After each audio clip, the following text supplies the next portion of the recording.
Iran पिछले करीब 20-25 दिन से उबल रहा है। देश के सर्वोच्च धार्मिक नेता अयातुल्लाह अली हुसैनी खमेनेई के खिलाफ लाखों लोग सड़क पर हैं।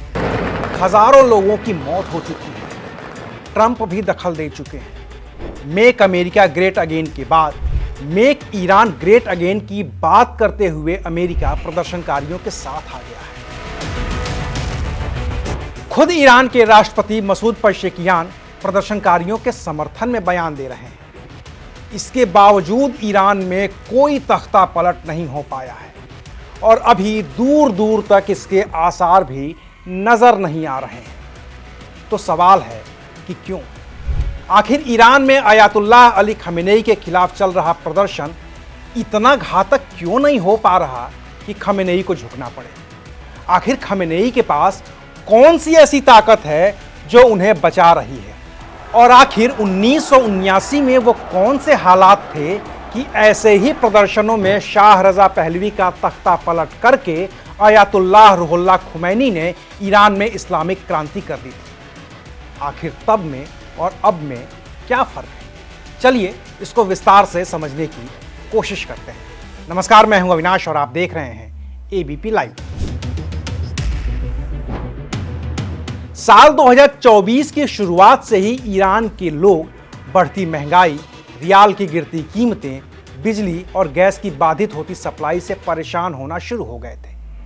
पानी की भी किल्लत हो गई थी जिसने लोगों का जीना मुहाल कर दिया था। बची खुची कसर अमेरिका और ईरान के झगड़े के दौरान पूरी हो गई जब अमेरिकी हमले में ईरान का न्यूक्लियर प्लांट तबाह हो गया। और फिर सितंबर 2025 में वो हो गया जिसका ईरान को कभी अंदाजा भी नहीं था। सितंबर 2025 में ईरान पर संयुक्त राष्ट्र संघ ने वो सभी पुराने प्रतिबंध फिर से लागू कर दिए जिन्हें साल 2015 में ब्रिटेन, जर्मनी और फ्रांस ने पूरी तरह से हटा दिया था। दिसंबर की शुरुआत होते होते ईरान की मुद्रा रियाल ऐतिहासिक तौर पर नीचे चली गई। इसके बाद तो ईरान आर्थिक तौर पर ऐसा कमजोर हुआ कि वहां के लोग ही सड़क पर उतर आए। इसकी शुरुआत हुई 28 दिसंबर 2025 को ईरान की राजधानी तेहरान से, जहां दुकानदारों ने ग्रैंड बाजार में प्रदर्शन शुरू किया। और इसे शुरू किया ईरान के बाहर से आए इलेक्ट्रॉनिक सामान बेचने वाले दुकानदारों ने, जिन्हें गिरते हुए रियाल की कीमत की वजह से बेहद महंगे दाम पर सामान खरीदना पड़ा। ऐसे में उन्होंने दुकानें बंद कर दी, हड़ताल शुरू की और दूसरे लोगों को भी इस प्रदर्शन में शामिल होने को कहा। फिर तो आंदोलन यूनिवर्सिटी तक पहुंच गया। हालांकि शुरुआत में यह प्रदर्शन बेहद छोटे स्तर के थे। इसमें सरकार विरोधी नारों के बीच एक और नारा उछलना शुरू हुआ, neither Gaza nor Lebanon, my life for Iran. यानी कि न तो गजा से मतलब है और न ही लेबनान से। हम तो ईरानी हैं और हमें सिर्फ ईरान से ही मतलब होना चाहिए। यह नारा इसलिए उछला था क्योंकि इजराइल और गजा के बीच चल रहे संघर्ष में ईरान ने खुद को भी शामिल कर लिया था। लेबनान के ग्रुप हिजबुल्लाह के जरिए ईरान इजराइल के खिलाफ अप्रत्यक्ष जंग भी लड़ रहा था और इसकी जो भी कीमत थी वो आम ईरानी चुका रहे थे। तो उन्होंने खुद को दूसरे मुल्कों से अलग किया और नारा दिया, neither Gaza nor Lebanon, my life for Iran. एक हफ्ते के अंदर अंदर पहले ईरान के बड़े शहर और फिर पूरा का पूरा ईरान ही आंदोलन के लिए सड़क पर उतर आया। प्रदर्शनकारियों की मांगें बदल गईं और अब लोग ईरान के सर्वोच्च नेता अयातुल्लाह अली हुसैनी खमेनेई से आज़ादी की मांग करने लगे, इस्लामिक क्रांति से आज़ादी की मांग करने लगे। तो फिर सड़क पर ईरानी सेना भी उतर आई। खमेनेई के आदेश पर ईरानी सेना ने सख्ती शुरू की। पहले लाठियाँ चलाईं और बात नहीं बनी तो गोलियाँ भी चलानी शुरू की। ईरान की सरकार के मुताबिक सेना की गोलीबारी में 2500 लोगों की मौत हो चुकी है, जबकि अलग अलग आंकड़े मरने वालों की संख्या को 3000 से लेकर 10,000 के बीच बता रहे हैं। सेना के भी 100 से ज़्यादा जवानों की भीड़ ने हत्या कर दी है और इसके बाद प्रदर्शनकारियों पर और भी सख्ती बरती जा रही है और कुछ प्रदर्शनकारियों के लिए बिना किसी केस मुकदमे के खुलेआम फांसी की भी सजा तय कर दी गई है। खुद राष्ट्रपति मसूद पेज़ेश्कियान का भी रुख बदल गया है और वो प्रदर्शनकारियों की बात मानने की बात करने लगे हैं। प्रदर्शनकारियों को खुद ट्रंप भी उकसा रहे हैं और कह रहे हैं कि उन्हें ईरान की सरकारी इमारतों को कब्जे में लेना चाहिए। अमेरिका इसमें मदद करेगा और वो मदद रास्ते में है। जिस शाह रजा पहलवी का तख्ता पलटकर इस्लामिक क्रांति हुई थी और अयातुल्लाह रूहुल्लाह खुमैनी ने ईरान पर शासन शुरू किया था, उनके बेटे रजा पहलवी भी ईरान की सेना को प्रदर्शनकारियों के साथ आने की सलाह दे रहे हैं। सब कुछ हो रहा है, लेकिन इस कत्लेआम के बावजूद अयातुल्लाह अली हुसैनी खमेनेई की सेहत पर रत्ती भर का भी फर्क नहीं पड़ा है। और इसकी कुछ ऐसी चुनिंदा वजहें हैं जिन्हें अमेरिका भी नज़रअंदाज नहीं कर सकता है, लिहाजा वो डायरेक्ट एक्शन से बच रहा है। नंबर 1, ईरान के अंदर प्रदर्शनकारियों का नेता कौन? यही सबसे बड़ा सवाल है जिसका जवाब न मिल पाने की वजह से अयातुल्लाह अली हुसैनी खमेनेई की सेहत पर कोई फर्क नहीं पड़ रहा है, क्योंकि ईरान के प्रदर्शनकारियों के नेता ईरान के अंदर भी हैं और ईरान के बाहर भी, और उन दोनों के बीच कोई तालमेल नहीं है। जहां प्रदर्शन हो रहे हैं यानी कि ईरान में, वहां इन्हें कौन लीड कर रहा है कोई नहीं जानता। अगर खमेनेई सत्ता छोड़ भी देते हैं तो इन प्रदर्शनकारियों में ऐसा कौन है जो ईरान की सत्ता को संभालेगा, कोई नहीं जानता। और इसकी वजह यह है कि ईरान में जब भी प्रदर्शन हुए हैं और किसी ने उनका नेता बनने की कोशिश की है, उसे ईरान की सरकार ने ऐसा कुचला है कि वो कभी उभर नहीं पाया। उदाहरण के तौर पर जून 2009 में जब ईरान में तत्कालीन राष्ट्रपति महमूद अहमदीनेजाद की जीत के ठीक बाद प्रदर्शन शुरू हुए, तो उस प्रदर्शन के नेता बने थे मीर हुसैन मुसावी। मुसावी पहले भी ईरान के लंबे वक्त तक प्रधानमंत्री रह चुके थे और 2009 के चुनाव में वो खुद राष्ट्रपति पद के उम्मीदवार भी थे। लेकिन मुसावी जब चुनाव हार गए तो उन्होंने चुनावी नतीजों को मानने से इनकार कर दिया। जब इसके खिलाफ प्रदर्शन शुरू हुए तो वो उस प्रदर्शन के नेता बन गए और फिर फरवरी 2011 में उन्हें हिरासत में ले लिया गया। उन्हें उनके घर में नज़रबंद कर दिया गया और तब से लेकर आज तक वो उस नज़रबंदी से बाहर नहीं आ पाए हैं। इस आंदोलन के एक और नेता थे मेहदी करौबी। उन्होंने भी चुनावी नतीजे मानने से इनकार कर प्रदर्शन में भाग लिया था। 2011 में उन्हें भी घर में नज़रबंद किया गया। तो 14 साल के बाद अभी मार्च 2025 में ईरानी सेना ने उनकी नज़रबंदी हटाई है। ये दोनों ही उदाहरण इस बात के गवाह हैं कि अगर अभी ईरान में चल रहे प्रदर्शन में कोई भी नेता बनकर उभरा तो उसका भी हश्र वही होगा जो मुसावी का हुआ या जो करौबी का हुआ। इसलिए आंदोलन सब कर रहे हैं, लोग जुट भी रहे हैं नेटवर्किंग के जरिए। इंटरनेट बैन है तो भीड़ अलग अलग समूहों में जुट रही है। छात्रों के समूह हैं, कारोबारियों के समूह हैं, दुकानदारों के समूह हैं, सब छोटे छोटे ग्रुप्स बनाकर सड़क पर उतर तो रहे हैं। भीड़ बड़ी हो भी रही है, लेकिन कोई नेता नहीं है। गेमिंग ऐप डिस्कॉर्ड के जरिए भी लोग एक दूसरे से कनेक्ट करके आंदोलन में शरीक हो गए हैं, लेकिन इनका कोई एक सर्वमान्य नेता नहीं है। लिहाजा अयातुल्लाह खमेनेई को कोई फर्क ही नहीं पड़ रहा है कि आंदोलन हो रहा है कि नहीं हो रहा है। दूसरा अहम सवाल कि ईरान के बाहर प्रदर्शनकारियों का नेता कौन है, और इस सवाल का भी कोई ठीक जवाब किसी के पास नहीं है। हाँ, एक नाम है जो मीडिया और सोशल मीडिया के जरिए ईरान के लोगों से संवाद कर रहा है। वो नाम है रजा पहलवी का। रजा पहलवी ईरान के सुल्तान रहे रजा शाह पहलवी के बेटे हैं। 1979 में जब इस्लामिक क्रांति हुई तो आंदोलन के दौरान यही रजा शाह पहलवी ईरान छोड़कर भाग गए थे। उस वक्त रजा पहलवी अमेरिका में थे और लड़ाकू जहाज उड़ाने की ट्रेनिंग ले रहे थे। उनके पिता के तख्ता पलट के बाद ही अयातुल्लाह खुमैनी ने ईरान पर अपना शासन शुरू किया था। रजा पहलवी इन्हीं रजा शाह पहलवी के बेटे हैं जो अमेरिका में निर्वासित जीवन जी रहे हैं। वो अमेरिका में रहकर ही ईरान नेशनल काउंसिल चला रहे हैं। अमेरिका भी रजा पहलवी को चाहता है और रजा को इजराइल का भी समर्थन है, लेकिन अभी तय नहीं है कि अगर खमेनेई शासन का अंत होता है तो ईरान में राजशाही की वापसी होगी और रजा पहलवी ही नहीं राजा बनेंगे या कुछ और होगा। खुद अमेरिकी राष्ट्रपति ट्रंप को भी रजा पहलवी के नेतृत्व पर यकीन नहीं है, क्योंकि ईरान में जो रिपब्लिकन और लेफ्ट ग्रुप्स हैं वो खमेनेई के साथ साथ रजा पहलवी की भी मुखालफत कर रहे हैं।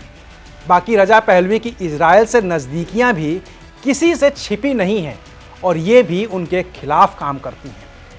ऐसे में अभी अयातुल्लाह हुसैनी खमेनेई खुद के लिए रजा पहलवी को किसी मुसीबत के तौर पर नहीं देख पा रहे हैं और निश्चिंत हैं।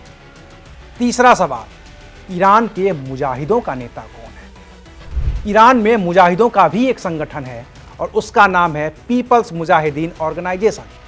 इसका पर्शियन नाम है मुजाहिदीन खल्क। शॉर्ट फॉर्म में इसको एमईके या एमकेओ भी कहते हैं। ये ईरान की वो वामपंथी संस्था है जिसने 1979 में भी शाह रजा पहलवी के खिलाफ हुए आंदोलन में बमबाजी की थी। 70 के दशक में जब अमेरिका ने ईरान में दखल दिया था तब भी इन मुजाहिदों ने अमेरिका से लड़ाई की थी, लेकिन ये कभी सत्ता के दावेदार नहीं रहे, क्योंकि 1980 के दौर में जब ईरान और इराक के बीच जंग हुई थी तो इस संगठन ने इराक का साथ दिया था और ईरान के आम लोग इस बात के लिए कभी भी मुजाहिदीन खल्क को माफ नहीं कर सकते हैं। इस ग्रुप के नेता रहे हैं मसूद रजावी, जो ईरान से निर्वासित होकर पहले फ्रांस और फिर इराक चले गए थे। पिछले 20 साल से वो कभी नजर नहीं आए हैं।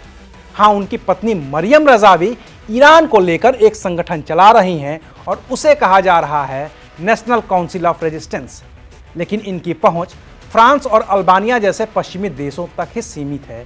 ईरान में कोई बड़ा प्रभाव नहीं है। बाकी तो और भी छोटे छोटे समूह हैं जो विरोध प्रदर्शन में शामिल हैं या पहले भी शामिल होते रहे हैं, लेकिन पैन ईरान उनकी ऐसी कोई स्वीकार्यता नहीं है कि अयातुल्लाह अली खामेनेई को उनसे कोई खतरा होगा। जैसे 2022 में जब ईरान में हिजाब वाले विवाद में ईरानी पुलिस ने महसा अमीनी की हत्या कर दी, तो उसके बाद ईरान के बाहर बैठे ईरानी लोगों ने एक मोर्चा बनाया और नाम दिया secular democratic Republican in Iran. इस मोर्चे ने धर्म और राज्य को अलग करने की वकालत की, स्वतंत्र चुनाव करवाने की वकालत की, एक निष्पक्ष न्यायपालिका और मीडिया स्थापित करने की वकालत की। लेकिन ईरान के लोगों ने ही इस मोर्चे को मान्यता नहीं दी और ये मोर्चा कुछ नहीं कर पाया।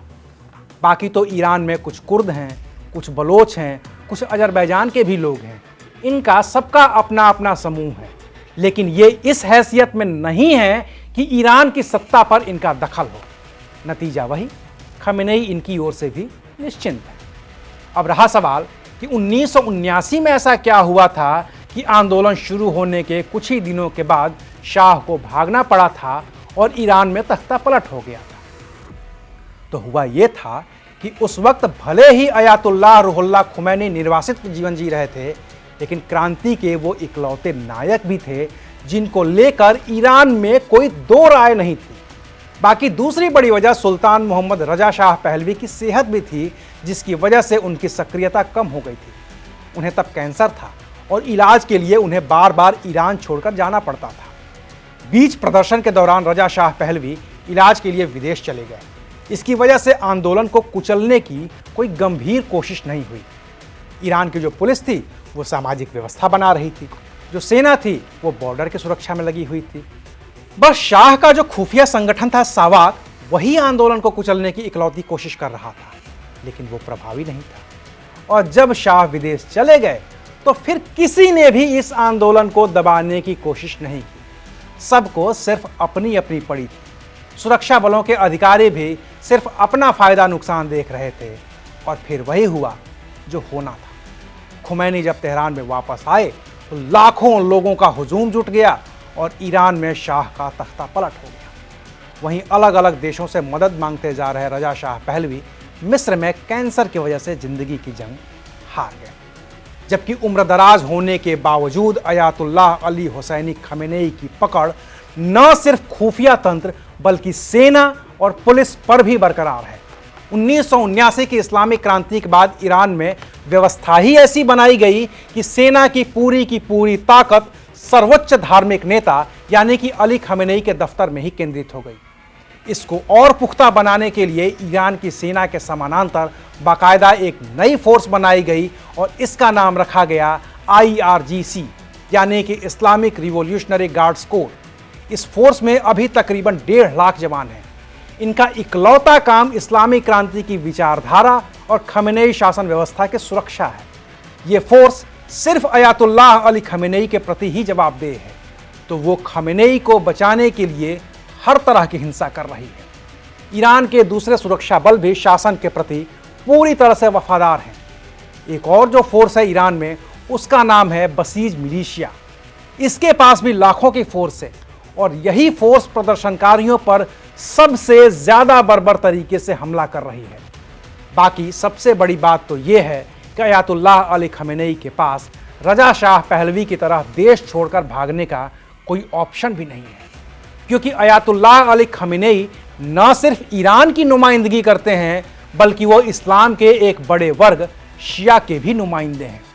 जिस रुहुल्लाह खुमैनी की जगह अयातुल्लाह अली हुसैनी खमेनेई ने ली है, उन्होंने इस्लामिक क्रांति के जरिए ईरान की सत्ता हासिल की थी।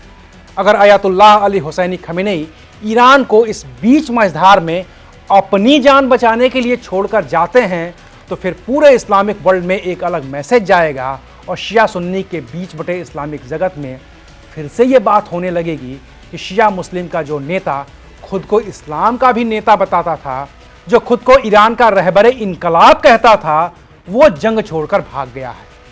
उम्र के आखिरी पड़ाव में जब अयातुल्लाह अली हुसैनी खमेनेई 86 साल के हो चुके हैं तो वो अपने माथे पर ऐसा दाग चस्पा करना नहीं चाहते हैं। ऐसे में जंग की सूरत में भी अयातुल्लाह अली हुसैनी खमेनेई इतिहास में दर्ज होने के लिए भागने की बजाय शहादत देना ही पसंद करेंगे, और यही वो कह भी रहे हैं, भले ही वो इसकी वजह न बता रहे हैं। इसलिए उम्र के इस पड़ाव पर आकर भी वो अमेरिकी धमकी के आगे नहीं झुक रहे हैं। वो कह रहे हैं कि ईरान जंग के लिए तैयार है और इस जंग में वो अपनी शहादत देने के लिए भी तैयार है। लेकिन इतनी बयानबाजी के बाद भी ट्रंप सीधे ईरान में दखल नहीं दे रहे हैं।